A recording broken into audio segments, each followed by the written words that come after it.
Good evening. We are coming on the air with breaking news tonight. President Biden has made a decision to pardon his son Hunter ahead of the transfer of power to President-elect Donald Trump, according to a senior White House official with direct knowledge of the decision. He's expected to announce it later on tonight. And this comes months after Hunter Biden was convicted on gun charges back in June. That marked the first time a sitting president's child was convicted of a crime. Hunter Biden also pleaded guilty to federal tax charges in September. White House officials and President Biden himself have said repeatedly that he would not, in fact, pardon Hunter before leaving office. But tonight we learned of the president's decision. Again, a reversal for him and what the White House has said President Biden would do. I want to bring in our White House correspondent, Mike Memoli, who's joining us now on the phone from Washington. Tell us more, Mike. Why did this happen and why the reversal?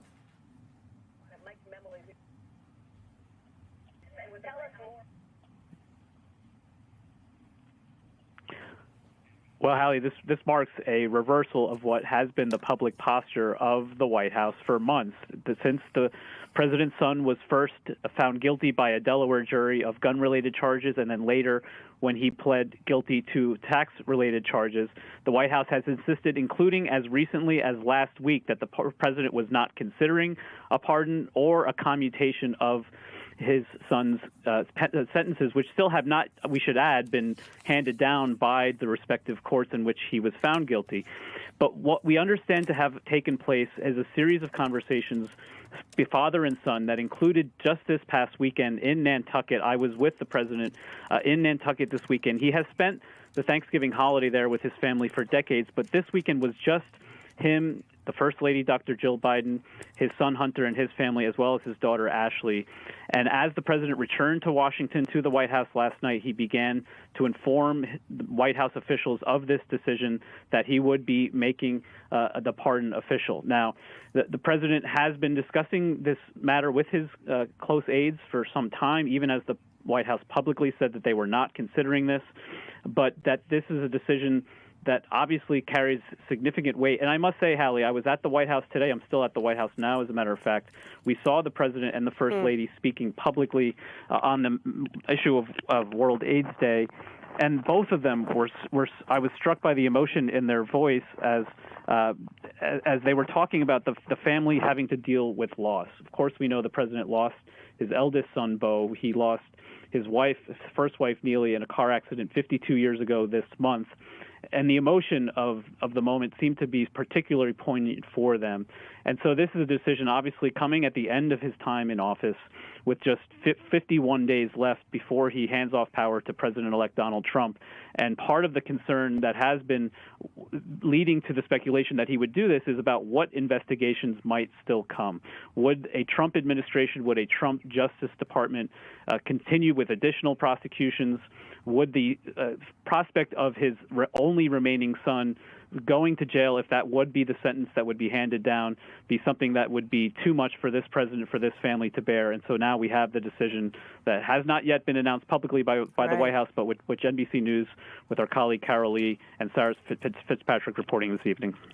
Mike, I know there was a bit of a sort of technical delay here, but I'm going to try again. I want to ask you this. We know that the sentencing for Hunter Biden was set to be in just a couple of weeks, December 12th and December 16th, on those two separate cases. To be clear, this pardon would cover both of those convictions, right? Both the conviction and the guilty plea, yes?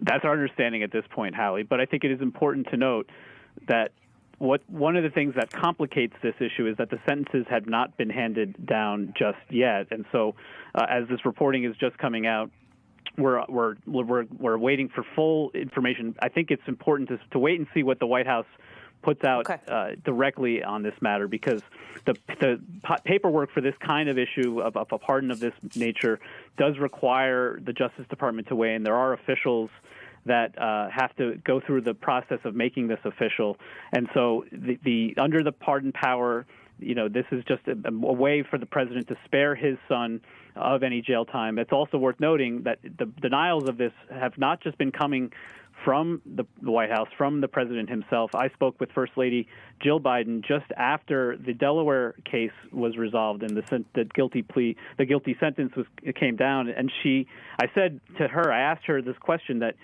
your husband has the power to spare your son of this fate, this potential jail time.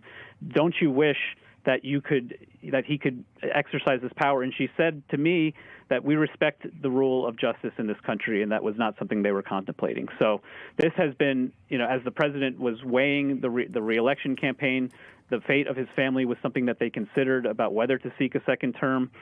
As he waged that campaign, there was a number of developments in this case, including, remember, that plea that was originally meant to resolve this, in which he would plead guilty to both charges in 2023 to avoid the trial from even happening.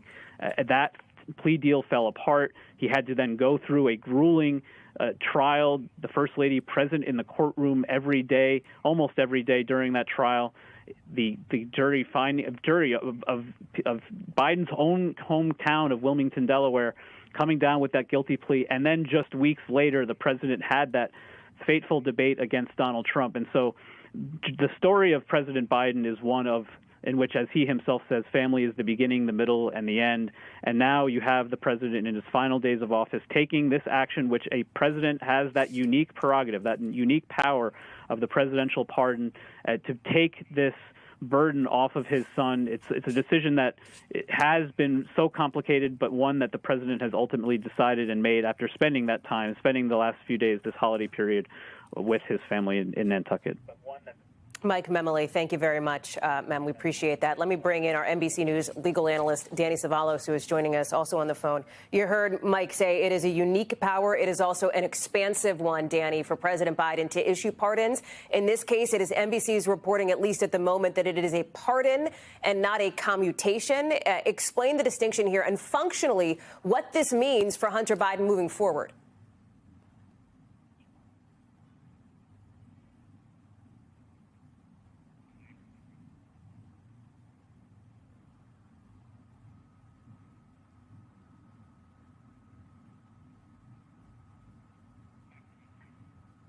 We're going to work on getting Danny's phone line figured out there as he is joining us now. Again, this news developing in just the last couple of minutes here. And so to reiterate to folks, according to a senior White House official with direct knowledge of the decision, President Biden has made a decision to issue a pardon for Hunter Biden, who, again, has faced that conviction, that guilty plea on both the federal gun charges as well as federal tax evasion charges. It is expected, it is anticipated that President Biden will make this announcement official later on tonight. Again, that pardon for Hunter Biden. I want to bring back in Mike Memoli here. So, Mem, let me put that question to you that we were trying to get to Danny here. Functionally, this means presumably that Hunter Biden will not have to go to those sentencings that were set to come up just really 11 days from now and 14 days from now, coast to coast.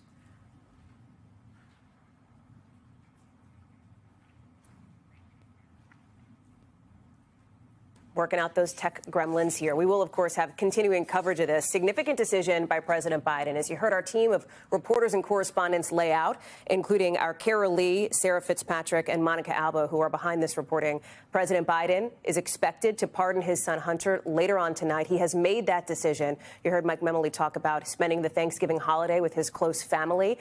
It is a reversal for President Biden, who has long said for months that he would not, in fact, pardon his son. The White House just reiterating this only weeks ago, and yet less than 2 months before that transfer of power to President-elect Trump, we are expecting that news from President Biden tonight. We will have much more coverage right here on NBC News Now, on NBCNews.com, and then, of course, a full wrap-up tomorrow morning on Today. We'll see you then. I'm Hallie Jackson. For all of us here at NBC News, thanks for watching. Thanks for watching. Stay updated about breaking news and top stories on the NBC News app or follow us on social media.